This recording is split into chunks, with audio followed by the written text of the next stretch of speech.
السلام علیکم ناظرین۔ ایک شوہر نے اپنی بیوی کو اس کے بچوں کے سامنے بڑی بے دردی سے مارا، جس سے بچے خوف زدہ ہو کر رونے لگ گئے۔ بچوں کا یہ حال دیکھ کر ماں رنجیدہ ہو گئی۔ جیسے ہی اس کے شوہر نے اس کے چہرے پر مارا تو روتے ہوئے کہنے لگی، میں بچوں کی وجہ سے رو رہی ہوں۔ اور پھر اچانک کہا، جا میں تیری شکایت کروں گی۔ جس پر شوہر نے کہا، تجھے کس نے کہہ دیا میں تجھے باہر جانے کی اجازت دوں گا؟ بیوی نے جواب دیا، تیرا کیا خیال ہے؟ تو نے دروازے اور کھڑکیوں کو سمیت سارے دروازے بند کر دیے ہیں۔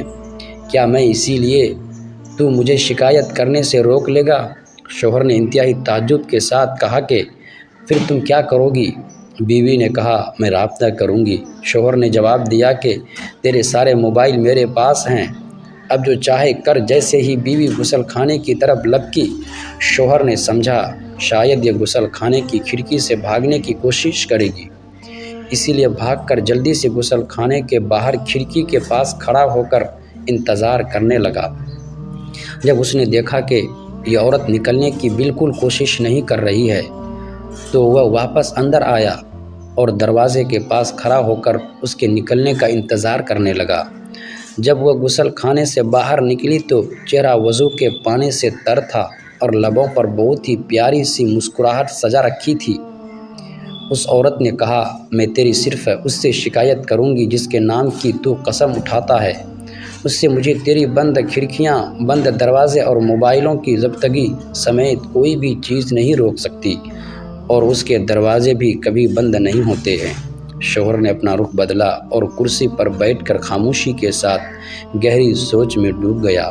اندر جا کر بیوی نے نماز ادا کی اور خوب لمبا سجدہ کیا۔ شوہر بیٹھا یہ سب دیکھ رہا تھا۔ جب وہ نماز سے فارغ ہو کر دعا کے لیے اپنے ہاتھوں کو اٹھانے لگی تو شوہر اس کی طرف لپکا اور ہاتھوں کو پکڑ لیا اور کہا کہ سجدے میں میرے لیے کی گئی بد دعائیں کافی نہیں ہے کیا؟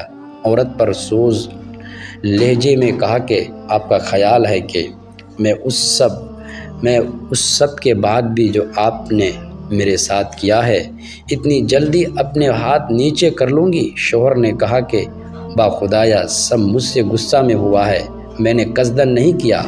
بیوی نے کہا، اسی لیے میں تیرے لیے تھوڑی دعا پر اکتفا نہیں کر سکتی، بد دعائیں تو میں شیطان کی رائے کے لیے کر رہی تھی جس نے تجھے غصہ دلایا۔ میں اتنی احمق نہیں ہوں کہ اپنے شوہر اور شریک حیات کے لیے بد دعا کروں۔ یہ سن کر شوہر کی آنکھوں سے آنسوں کی دھار لگ گئی اور اس نے بیوی کے ہاتھ کو بوسہ دیتے ہوئے کہا کہ میں آج آپ سے وعدہ کرتا ہوں کبھی بھی آپ کو برائی کے ارادے سے ٹچ تک نہیں کروں گا۔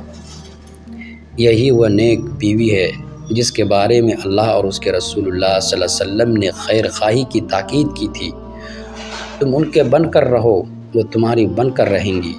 اللہ تعالیٰ سب کو ایسی نیک بیویاں عطا کرے، آمین یا رب العالمین۔ ناظرین، ویڈیو اچھا لگے تو لائک اور شیئر لازمی کریں، اور مزید اس طرح کی ویڈیو دیکھنے کے لیے پلیز ہمارے اس یوٹیوب چینل کو سبسکرائب ضرور کیجیے گا۔ شکریہ۔